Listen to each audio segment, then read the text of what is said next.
What's up everyone, Darcblade here with an information video regarding this week's limited bounties and event quests in Monster Hunter World. This is for the week starting the 24th of August 2018. I will also be covering both the console and PC version, with the console versions first and the PC afterwards. Now this week is another busy week. Okay, it's not the busiest of weeks, but nonetheless there is still plenty of activities to take part in. But anyway, let's move on and talk about the console limited bounties first. First is an ecology survey to hunt fanged wyverns. We have to hunt 3 of them. This can be done at high or low rank.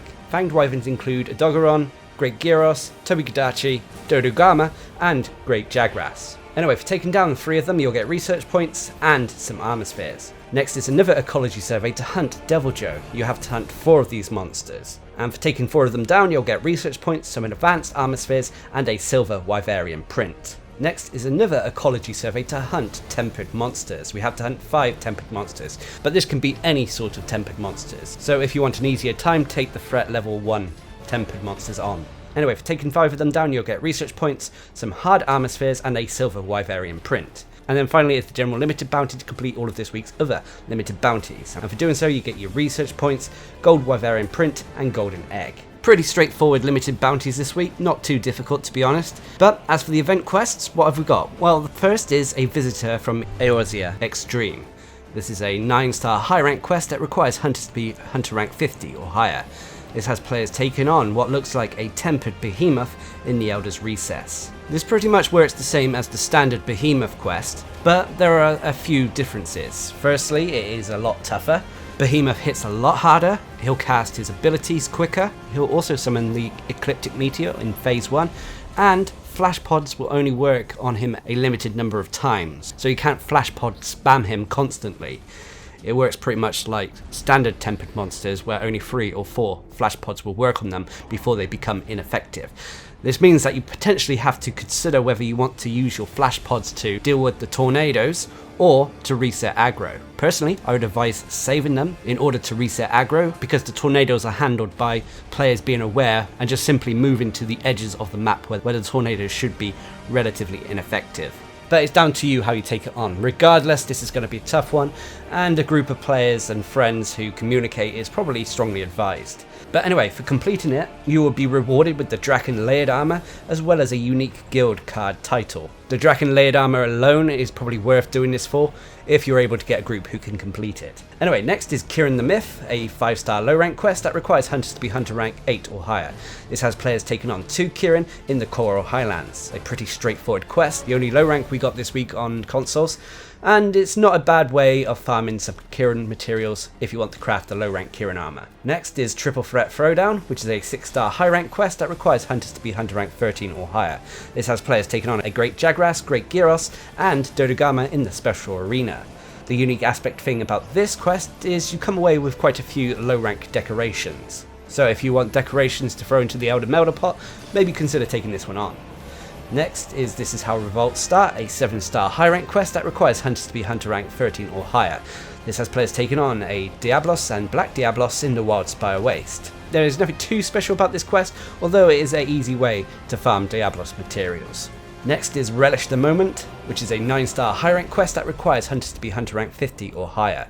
This has players taking on a tempered Devil Joe in the Elder's Recess. This is a tough challenge and used to be the hardest until Behemoth came around. But for taking down the pickle, there's a high chance of getting yourself Stream Stones. And then finally this week on the consoles we have a Simple Task, a 9-star high rank quest that requires hunters to be hunter rank 30 or higher.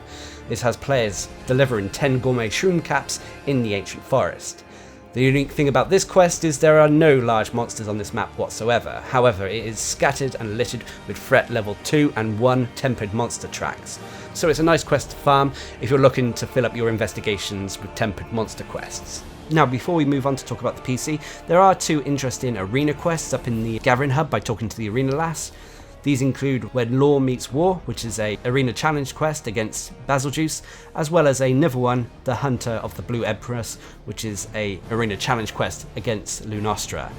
These are practice quests as there is an upcoming tournament over in Japan where these quests are what challengers will be taking on. But anyway, let's move on to talk about the PC version. Well, what do they get this week? Well, when it comes to the limited bounties, they have 4. First is an ecology survey to hunt Great Gyros. We have to hunt 3 of these monsters, and for doing so you'll get research points, some Armosphere pluses, and a Steel Wyverian print. Next is an ecology survey to hunt Rathalos. You have to hunt 4 of these monsters, and for doing so you'll get some research points, some Armosphere pluses, and a first Wyverian print. Next is another ecology survey to slay Elder Dragons. You have to slay 5 of these, and for doing so you'll get research points, some hard Armospheres, and another silver Wyverian print. And then finally is the general limited bounty to complete all of this week's other limited bounties, and for doing so you'll get research points, a gold Wyverian print, and a golden egg. As always, the golden egg can be sold for Zenny, and the gold Wyverian print can be used at the Elder Melder in exchange for certain monster gems. Pretty straightforward limited bounties, especially if you have got to the end game, but what about event quests? Well, for PC players there's 4 of them. First is the Poison Posse, which is the only low rank event quest PC players get this week. This is a 5-star low rank quest that requires hunters to be hunter rank 8 or higher.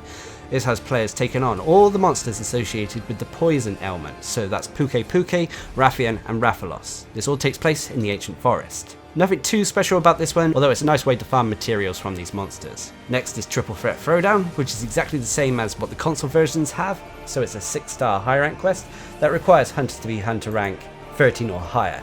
This has players taking on a Great Jagras, Great Gyros and Dodogama in the special arena. As I said, the unique aspect about this quest is you come out of it with quite a few low rank decorations. Next is Deep Green Blues, which is a 7-star high rank quest that requires hunters to be hunter rank 13 or higher. This has players taking on all the monsters associated with the Ancient Forest.